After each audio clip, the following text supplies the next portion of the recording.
Hi everyone, Vic here, sharing with you today a process video for Peartree cut files. And today I'm using the Floral Antlers cut file that was in the November release. So it's a brand new cut file, only been out for a few days. And when I saw it, I absolutely fell in love with it. It's just great. I love creating like whimsical kind of layouts. And to me, this cut file just screams that out, and magical and fairy tale and that. So anyway, so I've pre-cut it, as you can see here on my silhouette, and I have backed some of the flowers already. Now I wanted to create my own background for this layout, so I've just used some normal plain white Brazil cardstock, and then I've simply added a thin layer of clear gesso to all of it. That then enables me to add my own mixed media, whether it be paints or inks, and in this case I'm using Distress Oxide inks, and create my own background. And I'm using some Dear Lizzie stamps from the She's Magical collection. I love the flowers in that. And as you saw at the beginning of my video, I couldn't decide on what colours to use for my background, but I decided on using the Seedless Preserves and Picked Raspberry from the Distress Oxide ink pad range. So what I've done is I've covered my stamp with a two-tone of those colours, a mixture, rather than it just all being one plain colour on the flowers, just to give it a bit of variation. And then I'm just simply adding a tiny bit of water onto the end of my paintbrush and touching the areas that I've stamped that I want to alter a bit. Now, because I've used Distress Oxide inks, they are water reactive, so you can't do this with all ink pads. But as you can see, it gives you such a lovely watercolour effect. And what I've done, as well as going over some areas of the stamps, I've also then drawn out the pigment colour that I've picked up on my paintbrush as I've done that further out onto my white background. And I just super love this this effect that it gives you. I have done it once before because I watched Missy Whiddon do it on one of her layouts, and I just thought it was absolutely beautiful. And I love the fact that you can create your own ideas. So what I was doing there, just popping the cut file back on that background cardstock just to make sure that I've covered the areas that I want for my background. And I haven't videoed all of that for you because you don't need to watch me do all of it, just like I haven't videoed me doing all of this backing of the cut file, but you can get the idea of it. So for the antlers there, I used some of the Cocoa Vanilla Daydream collection. Now I didn't have much of that like wood effect paper left, so what I've done, I've been really sneaky, it's actually quite a few pieces there, but because I've then added vellum on top of it to soften that brown colour, you don't actually notice that I've got lots of bits patchwork together. So that was a bit sneaky of me, really. So I've picked my photos that I really like. I did contemplate using that one on the left there, a cutout photo of my youngest, but went back to this idea of both of my daughters when they were much younger, sat in some snowdrops at West Wickham.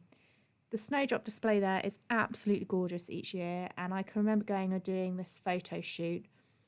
And I was originally just going to use one plain black and white photograph, but actually I love the idea of having the black and white and a colour photo next to each other. You can do it with the same photo, but I've done it with two different photos, so it just to add a little bit more interest, and I just super love it. I just thought that coloured photo matched really nicely with my background and the colours that I was using to back the cut file with. Now the floral bit in the middle of the cut file there, I wanted to raise that up to try and add a bit more dimension into my layout. I do love raising things on foam pads, so I actually cut that part of the cut file out a few times because I wasn't sure how many layers I wanted to put on top of the original cut file bit. And I've layered it up there, so that adds a bit more dimension and then allows me to tuck things behind that floral centerpiece.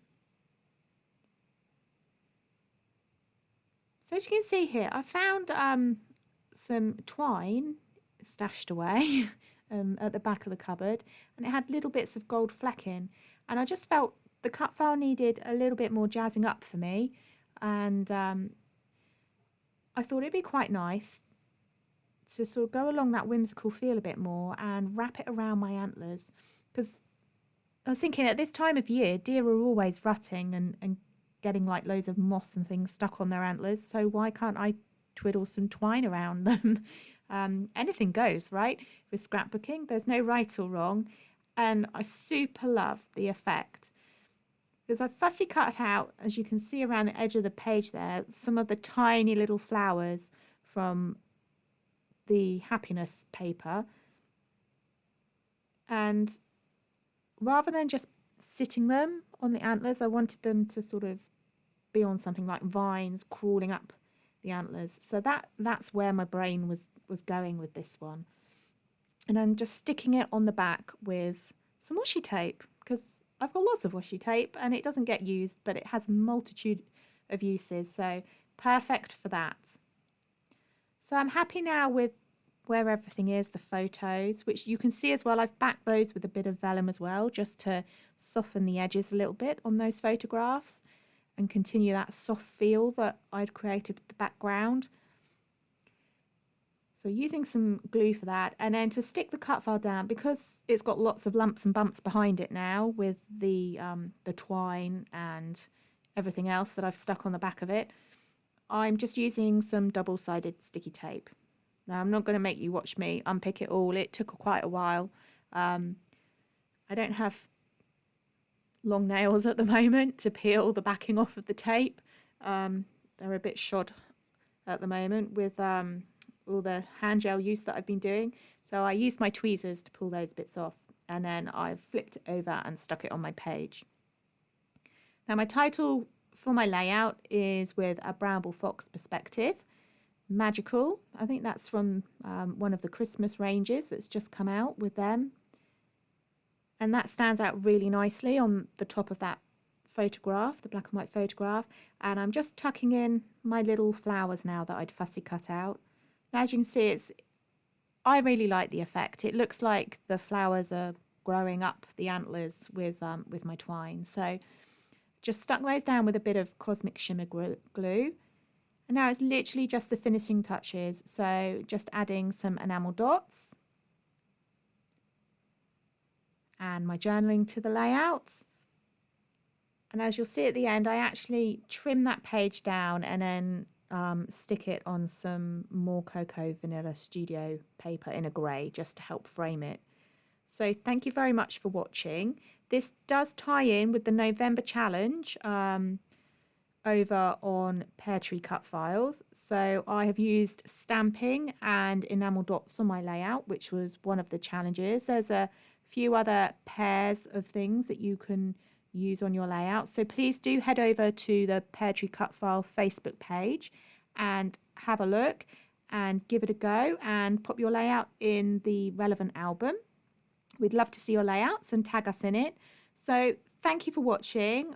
I hope you've enjoyed this process video, and I'll see you all again soon.